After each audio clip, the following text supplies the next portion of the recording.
kembali di channel Emas Solusi Indonesia dengan membawakan satu topik baru dengan judul Aku Rapopo Teror Kolektor tentang Sumpah Serapah. Pada kesempatan kali ini saya ingin berbagi sebuah wacana. Saya ingin berbagi sebuah edukasi kepada Anda-Anda sekalian yang mungkin saat ini sedang mengalami gagal bayar hutang kartu kredit, dan saat ini Anda sedang diteror oleh kolektor, entah itu yang neror kolektor debt call-nya, kolektor yang menagih dengan cara datang ke rumah atau ke tempat bekerja kita, ataupun kolektor yang desk call-nya.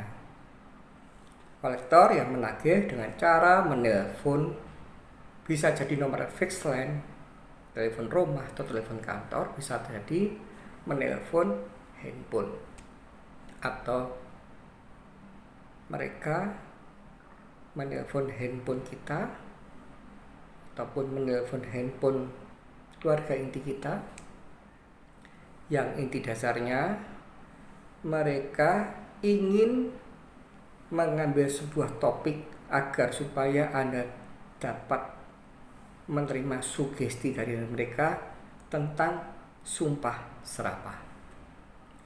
Di sini saya akan menjelaskan dulu pada Anda tentang bagaimana atau apa pola pikir apa yang telah saya buat atau saya putuskan pada akhirnya sugesti yang diberikan oleh kolektor tentang sumpah serapah ini diterapkan kepada saya, dan itu tidak mempan sama sekali. Saya akan coba menjelaskan Anda atau menjabarkan kepada Anda tentang sumpah serapah atau metode atau jurus kolektor ini menteror kita tentang sumpah serapah, yang biasanya atau yang sering kali dilakukan oleh mereka kolektor. Itu saya ambil yang inti-intinya saja ya, yang lainnya tidak perlu saya jelaskan secara lebih gamblang detail, tapi intinya tentang sumpah serapah. Sumpah serapah ini bahasa Jawanya nyepatani, sepatan tuh nyepatani. Dan jika mana ini dilakukan oleh kolektor, Anda nggak perlu membuat sugesti dari mereka ini dan menjadikan Anda tersugesti. Kolektor di kehidupan Anda tidak perlu Anda anggap sebagai seorang yang mempunyai porsi penting. Yang seringkali dikatakan oleh mereka adalah, Pak, kalau kamu nggak cepat bayar hutang, masa depanmu akan suram. Itu sumpah serapahnya atau sepatanan, bahasa Jawanya sepatanan. Anak-anakmu, keluargamu tidak akan mendapatkan pintu rezeki yang besar. Suram, nelongso bahasa Jawanya. Itu adalah yang seringkali diucapkan oleh mereka. Dan Anda setelah sudah saya ungkapkan satu atau dua hal yang tadi saya ucapkan tentang jurus-jurusnya kolektor mengatakan hal itu, saya akan ajak Anda untuk berflashback di masa kecil Anda.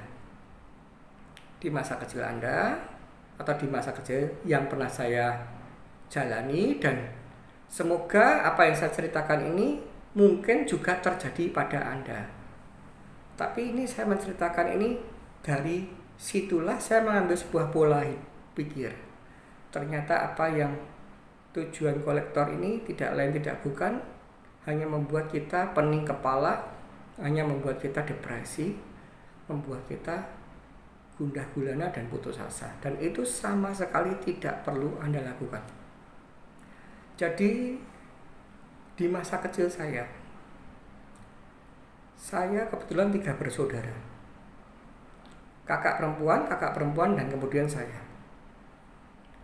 Dan kita dulu seringkali diasuh oleh orang tua kita, tapi terkadang kita juga dipasrahkan kepada asisten rumah tangga papa mama saya, orang tua kami. Tidak lain tidak bukan,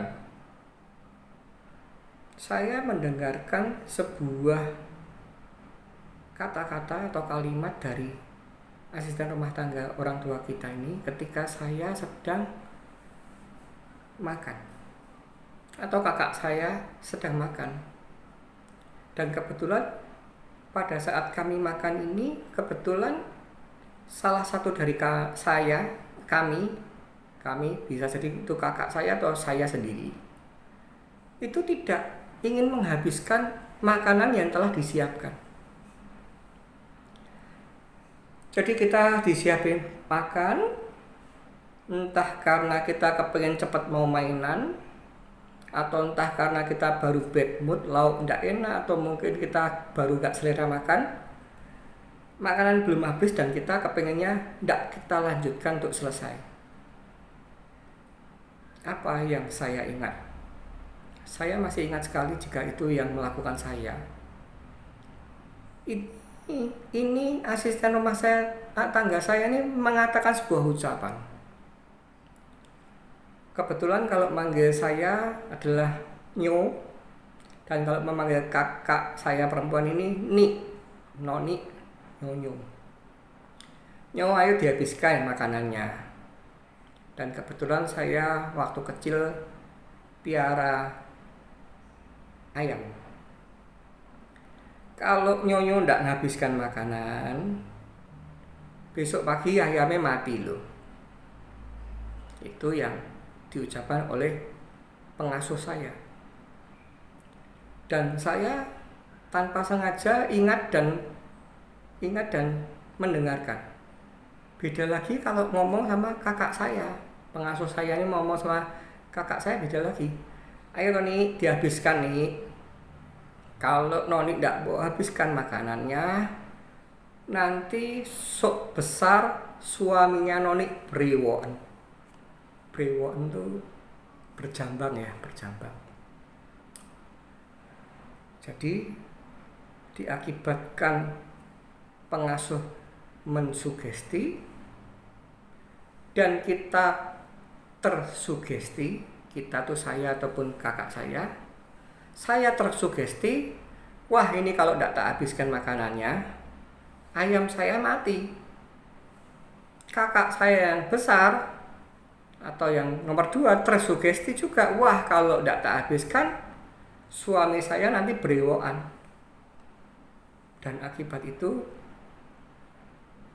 hal yang positif dan kita makan sampai habis. Dan ini kita tidak tahu ya siapa yang memulai cerita ini. Kalau kita boleh masukkan dalam sebuah istilah, bisa jadi itu pemeo. Pemeo itu kasak kusuk atau cerita rakyat, dongeng rakyat. Yang inti permasalahannya itu adalah satu. Karena ketemu sama anak yang belum cukup pola pikirnya, belum cukup mengerti tentang asam garam kehidupan, akhirnya ada dengan cara penasihatan, dengan cara muter-muter, mubeng-mubeng, dan terciptalah dongeng tersebut. Sebenarnya kan intinya ayo dihabiskan. Saya yang banyak orang yang tidak bisa makan selikmat seenak kamu, sebenarnya kan intinya itu. Akan tetapi karena kita masih kecil, jadi di-create sebuah cerita agar supaya endingnya kita tersugesti dan melakukan hal itu. Dan saya juga sebelum melanjutkan untuk menutup closing statement, itu saya juga pernah diceritakan di suatu ketika saya mau masuk ke kamar atau ke kamar mandi ataupun kakak saya ataupun siapapun yang ada di rumah itu. Mungkin waktu itu kan teman kerja papa saya atau mama saya, maksudnya pegawai itu juga di situ. Itu jika mana mereka, salah satu mereka itu kebetulan buka pintu dan kebetulan ada hewan cecak bahasa Jawanya. Pas buka pintu kita masuk nibani bahasa Jawanya. Itu konon kabar sebuah pertanda kalau orang yang ketibanan cecak akan ada berita duka cita. Entah itu keluarga inti akan ada berita duka cita, itu ada sebuah pertanda adanya kematian. Kemudian saya juga ingat cerita waktu kecil saya. Ketika kita melihat seekor burung gagak hitam, kita melihat gagak tersebut, maka itu sebuah pertanda tidak beda dengan cicak, akan ada keluarga inti atau kerabat kita yang akan meninggal dunia. Dan saya menerima hal itu hanya sebatas pengetahuan, dan hal tersebut tidak menjadikan sebuah atau mengakibatkan saya tersugesti. Dan semakin saya yakin lagi ketika saya dewasa dan saya ke sebuah negara. Ketika saya ke negara Australia, saya coba amati dalam perjalanan saya main ke sana. Itu banyak sekali di jalan-jalan, di tempat pariwisata, di laut, di beach, ataupun di manapun, di kota, city-nya pun banyak sekali burung gagak hitam. Dan anehnya, yang namanya tempat saya bermain itu, saya jarang atau tidak pernah menemui hewan cicak. Nah, di sini saya semakin mendapatkan banyak sekali edukasi. Oh ya, artinya kalau di Australia nggak mungkin kita ketibanan cicak. Lah wong cicak aja nggak ada, nggak pernah lihat. Sedangkan kalau kita mensugesti atau menerima sugesti yang tadi, lihat gagak hitam, keluarga inti kita atau kerabat kita akan ada yang meninggal. Wah, runyam. Karena di mana-mana ada burung gagak hitam.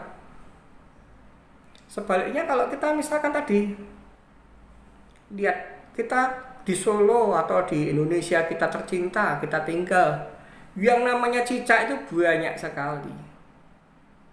Dan karena banyak, itu artinya ada chance untuk dia jatuh ke kita.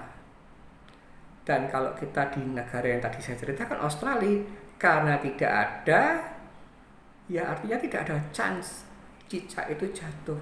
Sebaliknya waktu kita di Indonesia, waktu kita di Solo, karena burung gagak itu jarang dan langka, terutama di perkotaan, ya artinya chance kita lihat gagak itu kecil.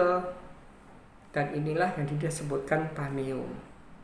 Dan kalau saya simpulkan, bagi rekan-rekan saya yang ada di Solo, di serumah saya atau waktu saya masih kecil atau sampai sekarang dewasa ini, jika mana kebetulan kejatuhan cicak, saya langsung membuat sebuah analisa.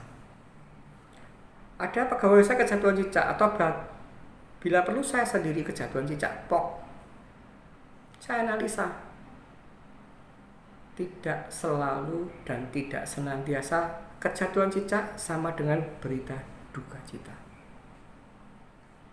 Sebaliknya, ketika salah satu keluarga inti saya atau kerabat saya meninggal dunia, saya melakukan sebuah survei pada anak-anak saya, pada ayah ibu saya waktu dulu masih hidup, Maksudnya ayah saya yang dulu masih hidup, kalau ibu saya masih hidup. Ada nggak pertanda buruk kejatuhan cecak? Dan jawabannya simpel, enggak tuh. Disinilah cara saya menerapkan bahwa hal tersebut tidak selalu demikian. Cerita-cerita terutama yang tadinya adalah unsur baik untuk tujuan baik, kita terima, kita ambil positifnya, tapi jangan sampai hal tersebut berhasil mensugesti kita menjadi sebuah hal yang jelek. Balik lagi, makanan harus habis. Kita harus tidak boleh menyia-nyiakan berkat yang ada yang kita dapatkan. Saya setuju. Ketika kolektor mengatakan masa depan tidak cerah, jangan pernah hal tersebut berhasil mensugesti Anda dan Anda tersugesti akibat dari belum bayar hutang, masa depan Anda suram. Jangan pernah itu Anda izinkan masuk dalam pikiran Anda. Anda tidak usah gagal bayar hutang kartu kredit saja. Anda tidak usah sedang punya kartu kredit saja. Jika mana Anda berlaku malas, berlaku pesimis, tidak ada kemauan untuk maju, tanpa Anda saat ini nunggak kartu kredit pun masa depan Anda akan suram. Atau mungkin Anda menjahati orang akan suram. Akan tetapi walaupun Anda saat ini sedang mengalami gagal bayar hutang kartu kredit, Anda optimis, Anda ingin maju, Anda tidak pernah menjahati orang, dan Anda tidak menganggap peristiwa saat ini gagal bayar hutang kartu kredit atau sedang nunggak kartu kredit ini sebagai sebuah end dari kehidupan Anda akan maju. Jadi ini semua adalah permainan pikiran. Jadi ketika kolektor sedang melakukan jurus mensugesti masa depan Anda akan suram, anak cucu kita, keluarga kita akan nelongso, langsung katakan EGP, emang gua pikirin. Karena jangan pernah sugesti yang mereka terapkan ke kita membuat Anda tersugesti. Dan saya akan memberikan Anda banyak hal yang pernah saya dapat, banyak hal yang pernah saya dengar, dan semoga dari hal-hal yang akan saya ceritakan ini semakin membuat atau meyakinkan Anda ambil segi positif, buang segi yang negatif. Dulu saya waktu kecil sampai sekarang pun mendengarkan sebuah cerita, kalau keluar dari rumah sakit sebagai pasien, jangan milih hari Sabtu. Konon, kalau pasien keluar hari Sabtu, pasien tersebut akan masuk kembali ke rumah sakit.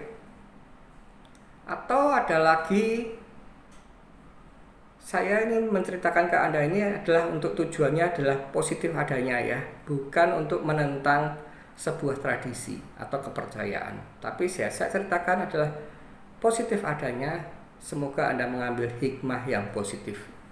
Tidak artinya saya mengajarkan Anda menentang sebuah tradisi. Saya ulangi lagi, tidak tujuan untuk menentang sebuah tradisi atau religi, tapi ini hanya menganggap atau mengajak Anda berpikir positif. Ketika gigi kita lepas, gigi bawah lepas, entah siapa dan apa tujuannya saya tidak tahu, tapi saya pernah mendengarkan jika gigi yang lepas itu bawah, gigi ini harus kita buang atau lempar ke genteng atas. Sebaliknya, jika mana gigi yang lepas itu dari atas, gigi ini boleh kita lempar di tanah. Tujuannya apa saya tidak tahu, fungsinya apa saya tidak tahu. Yang jelas kata-kata atau pameo yang ada adalah jika itu tidak dilakukan, gigi kita akan gingsul. Terus ada lagi pepatah, bukan pepatah, sebuah cerita saya tidak tahu jelas siapa yang menciptakan, tujuannya apa tidak tahu. Kalau tidak kita melakukan tradisi ini, kita akan bingsut. Ada lagi pepatah, cerita. Kalau kamu mimpi yang jelek, menakutkan, bangunlah, lalu lakukan dengan cara pakaian dalam kita, entah itu celana dalam ataupun kaos dalam. Kalau kita tidur pas pakai kaos dalam, kita bangun, kita buka. Yang depan taruh ke belakang, yang belakang taruh ke depan. Maksudnya dibalik. Tujuannya agar supaya mimpi buruk itu tidak menjadi realita. Kemudian juga saya pernah dengar, jika orang meninggal hari Sabtu itu meninggal kurang baik karena akan mengajak sanak saudara dan lain sebagainya. Di sini saya ungkapkan, saya ajak Anda sekalian positive thinking. Saya ajak Anda hanya sebatas agar supaya hidup yang Anda alami ini tidak terbebani oleh sebuah hal yang belum ada sebuah analis bahwa itu akan pasti terjadi. Jadi jika mana kita balik lagi, ini sebuah tradisi, sebuah negara kita Indonesia, sebuah kota kita Solo misalkan begitu. Jika mana Anda mungkin di Amerika atau di Australia, mau pulang Sabtu, mau pulang Minggu, mau pulang Senin, Selasa, Rabu, Kamis, Jumat, Sabtu, Minggu lagi, emang gua pikirin karena mereka tidak pernah menerima sugesti tersebut. Mau yang patah gigi bawah dibuang kalen, mau dibuang di got, mau dibuang di pohon, emang gua pikirin karena mereka tidak mengizinkan sugesti tersebut untuk masuk. Ataupun tadi yang terakhir yang sering kali saya ucap tadi, bahwa mau keluar, mau orang meninggal Senin, Sabtu, Selasa, Rabu itu terserah, karena itu yang mengatur ada Sang Ilahi. Itu sebatas kita bicara logika atau akal sehat, tapi saya juga mengajak Anda untuk senantiasa menghormati sebuah tradisi, tidak menentang apalagi memusuhi tradisi yang pernah ada atau pernah kita dengar. Akan tetapi jika mana itu terjadi pada kita, harapan saya Anda tidak membuat apa yang pernah Anda dapat cerita itu menjadikan beban dalam hidup Anda, menjadikan Anda yakin atau tersugesti bahwa itu akan terjadi. Demikianlah video ini saya buat. Semoga video ini bermanfaat.